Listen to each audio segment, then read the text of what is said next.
महाराज परीक्षित ने गुरुदेव भगवान से पूछा कि हे गुरुदेव, देवासुर नृणाम सर्गो नागानां मृग पक्षिणां सामासिकस्त्वया प्रोक्तो यस्तु स्वायंभुवोऽन्तरे। महाराज, मैं ये जानना चाहता हूं इस संसार में देवता, असुर, मनुष्य, सर्प, पशु पक्षियों की सृष्टि दुनिया में कैसे हुई, ये संसार आगे कैसे बढ़ा। सज्जनों, एक बात और आपको बताऊं, सृष्टि के अनेक क्रम हैं, अनेक अलग अलग कल्पों में इस दुनिया को उत्पन्न होने की अलग अलग विधियां भी हैं। सुखदेव भगवान कहते हैं कि राजा प्राचीन बरही के 10 पुत्र थे। 10 पुत्रों में जो सबसे बड़े थे, जिनका नाम था प्रचेता, ये सारे पुत्र आदि सब पातालपुरी में निवास कर रहे थे। बहुत दिनों के बाद ये प्रचेता जी समुद्र से बाहर निकल करके आए तो देख रहे हैं इनके पिता राजा प्राचीन बरही जो है, ये संसार के सुख से निवृत्ति पारायण हो चुके हैं। गृहासक्ति इनके मन में बिल्कुल नहीं रही है, एकदम संसार से विरक्त हो गए हैं। तब उन्होंने देखा कि जब पृथ्वी पे शासन करने वाले मेरे पिता पृथ्वी पर शासन करना भी बंद कर दिए हैं, तो चारों तरफ सूखा सूखा माहौल दिखाई पड़ने लगा। जैसे जिस घर में हम रहते हैं, जब तक तो हम रहते हैं तब तक उस घर की साफ सफाई करते हैं, और घर में ताला बंद करके 6 महीने के लिए परदेश चले जाओ और लौट करके आओ तो क्या घर वैसे मिलेगा? क्या नहीं मिलेगा ना। पुराने मकान, कच्चे मिट्टी के मकान होगी तो घास फूस आदि उगाई होगी। ऐसे ऐसे पूरी पृथ्वी देख रहे वृक्षों से घिर गई है, नाना प्रकार के दोष पूरी पृथ्वी पर दिखाई पड़ रहे हैं।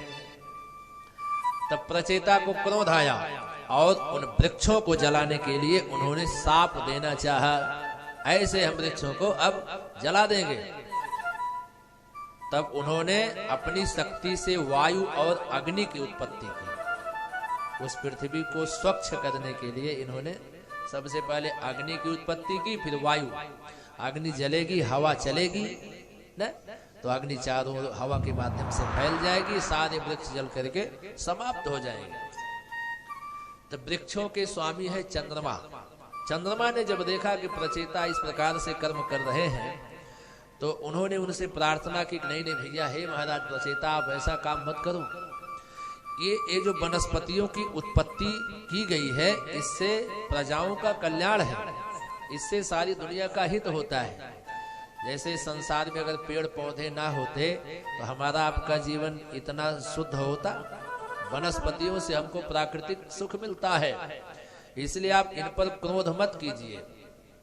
इन वनस्पतियों को प्रजाओं के हितार्थ बनाया गया है। इत्यामंत्र वरारोहाम कन्याम अप्सरसीं नृप सोमो राजाय यौ दत्त्वा ते धर्मेणो मये मिरे। चंद्रमा ने उन प्रचेताओं को खूब समझाया कि भैया आप ऐसा कर्म मत करो।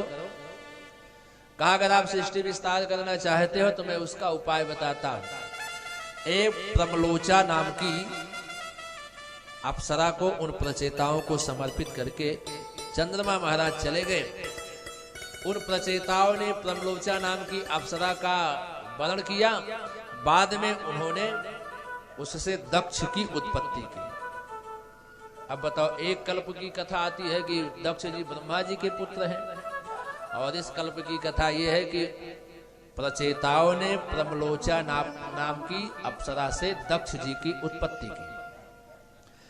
तब प्रजापति दक्ष ने जल, थल, आकाश में रहने वाले देवता तथा असुर, मनुष्य आदि की उत्पत्ति किया है।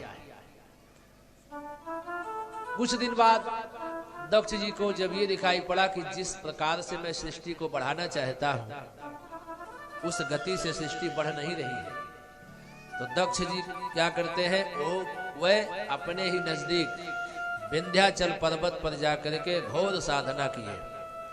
तत्रागमदसडम नामो तीर्थम पापहरम परम उपस्पृश्यानुसवनम तपसा तोषयद्धरिम विंध्याचल पर्वत पर एक अत्यंत श्रेष्ठ तीर्थ है, उस तीर्थ का नाम है अघमर्षण। अघमर्षण का मतलब है जो सारे पापों को नष्ट कर दे, सारे पापों को धो दे, उसी का नाम है अघमर्षण। वहां सारे पापों का शमन होता है। प्रजापति दक्ष द्वारा उस तीर्थ में तीनों टाइम स्नान करने के बाद घोर तपस्या की गई, कठोर साधना की गई। दक्ष जी ने भगवान को प्रसन्न किया, भगवान प्रकट हुए तो हंस गुह्य नामक स्तोत्र से ब्रह्मा जी ने, दक्ष जी ने भगवान नारायण की सुंदर स्तुति का गान किया। 12 श्लोकों में सुंदर स्तुति।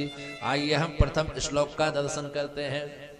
नमः परायापि तथानुभूतये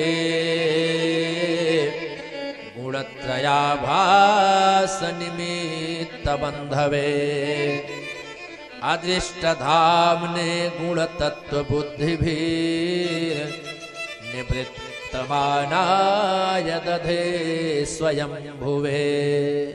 बड़ी सुंदर स्तुति। जय विष्णुरमारमणं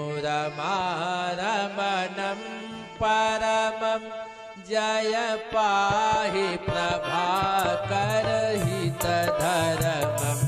जय व्यापक ब्रह्मनिलेश विभो लोकेश सुरेश अपार विभो अवतार उदार अनंत हरि अवतार उदार अनंत हरि तब ध्यान परम सोई सफल करी तब ध्यान परम सोई सफल करी। जानत मानत पावत ते परमारथ पथ सत जीवन जे परमारथ पद सत जीवन जी। जय निर्गुण आत्म अवतारम जय निर्गुण आत्म अवतार जय निर्गुण आत्म अवतारम जय निर्गुण आत्म अवतारम जय सगुण हरनि धरनि भारम जय सगुण हरि धरणी भारम जय विष्णुरमारमणं परमं जय पाहि प्रभाकरहितधर्मं जय विष्णुरमारमणं परमं जय पाहि प्रभाकरहितधर्मं।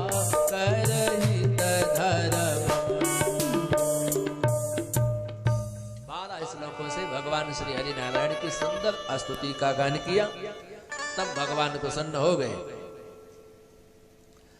इति स्तुतः संस्तुवतः स तस्मिन्नघमर्षणे आविरासीत् कुरु श्रेष्ठ भगवान भक्तवत्सलः। उस विंध्याचल के पवित्र अघमर्षण तीर्थ में जब दक्ष जी ने भगवान की सुंदर स्तुति का गान किया, सो भगवान सामने प्रकट हुए हैं। भगवान की सुंदर अद्भुत शोभा हो रही थी। भगवान ने कहा, दक्ष जी तुम्हारी तपस्या सिद्ध हुई है। नारायण ने दक्ष जी की तपस्या को सिद्धि का आशीर्वाद दिया। तब सुखदेव भगवान कहते हैं, राजन बाद में दक्ष जी ने पंचजन की पुत्री आसिकिनी से दूसरा विवाह किया। खूब सावधानी से समझिएगा। दक्ष जी ने पंचजन की पुत्री आसिकिनी से जब इन्होंने दूसरा विवाह किया तो उनके हरेश्व नाम के 10,000 पुत्र उत्पन्न हुए, जो सभी पुत्र एक समान आचरण करने वाले थे। यह देखो, ये भी एक आश्चर्य की बात है। जो 10,000 पुत्र उत्पन्न किए हैं ना दक्ष जी ने, वो 10 के 10,000 सबका आचरण एक ही समान था। किसी के आचरण एक दूसरे के विपरीत नहीं थे, सब एक जैसे आचरण करने वाले थे। दक्ष की आज्ञा से सभी संतान की इच्छा से तपस्या करने के लिए पश्चिम दिशा की ओर चले जाते हैं। और पश्चिम दिशा की ओर जाकर के सिंधु नदी के किनारे नारायण सर नाम का एक तीर्थ है, और उसी तीर्थ पर वह भगवान नारायण की तपस्या करते हैं। कई हजार वर्ष व्यतीत हुए सज्जनों, तब भगवान नारायण उनके सामने प्रकट हुए और जाकर के उनसे बोले कि हे हरियस्सो, आप सब किस लिए मेरी साधना कर रहे हो? अच्छा, यहाँ पर एक क्रम और आता है। नारद जी वहां पर आए, हरियस्सों को देखे जब ये साधना कर रहे हैं, कहते हैं किस लिए साधना कर रहे हैं? तो पता चला सृष्टि विस्तार के लिए। तो नारद जी ने उन हरियस्सों को समझाया, सुनो सुनो, तुम लोग बड़े मूर्ख हो, साधना कर रहे हो तो सृष्टि विस्तार के लिए, गृहस्थ जीवन के सुख को चाहते हो, ऐसा मत करो। भगवान नारायण की मुक्ति, भगवान नारायण से मुक्ति मांगो, मोक्ष मार्ग अपनाओ, वैराग्य का मार्ग अपनाओ, गृहस्थ जीवन मत स्वीकार करो। नारद बाबा ने अपने बड़े भैया दक्ष के 10,000 पुत्रों को, जो गृहस्थ जीवन स्वीकार करने जा रहे थे, सबको वैरागी बना दिया। बाद में दक्ष जी ने और अन्य पुत्रों को उत्पन्न किया। नारद बाबा भी उनको उपदेश देकर के सबको वैरागी बना दिया। एक दिन दक्ष जी को जब ये पता चला कि मेरा छोटा भाई नारद जो है मेरे पुत्रों को गृहस्थ जीवन नहीं स्वीकार करने दे रहा है, ये सबको अपने उपदेश से वैरागी बना दे रहा है, नारद जी को बुलवाया। नारद जी आए, बोले भैया क्या बात है? बोले सुनो, तुम मेरे पुत्रों को अपने उपदेश से सबको विरक्त कर दे रहे हो, मैं तुम्हें शाप देता हूं, 2 घड़ी से ज्यादा तुम कहीं रुक नहीं पाओगे, जाओ। शाप दे दिया दक्ष जी ने नारद जी को। जिस प्रकार से एक जगह बैठ करके तुम मेरे पुत्रों को उपदेश दे दे करके सबको वैरागी बना दिए हो, मैं तुम्हें शाप देता हूं, जाओ तुम विरक्त किए हुए हमारे पुत्रों को, जाओ तुम, 2 घड़ी से ज्यादा कहीं रुक नहीं पाओगे। दक्ष जी का जब ऐसा शाप हुआ तो नारद बाबा बेचारे बड़े भैया के शाप को स्वीकार करते हैं, वहां से चले। रास्ते में कोई मिला, बोले क्यों नारद? अपने भाई के पुत्रों को उपदेश दे दे करके सबको बहका फुसला रहे थे, करनी का फल पा गए। नारद जी ने कहा सुनो सुनो, अब तक तो एक जगह बैठ करके उपदेश दिया करते थे, अब जहां पहुंचेंगे वहीं उपदेश देंगे। बोल संत भगवान की। जो संत होते हैं अपने जीवन की विपरीत परिस्थितियों को भी अपने अनुकूल बना लेते हैं, जो ऐसा करते हैं वही संत हैं।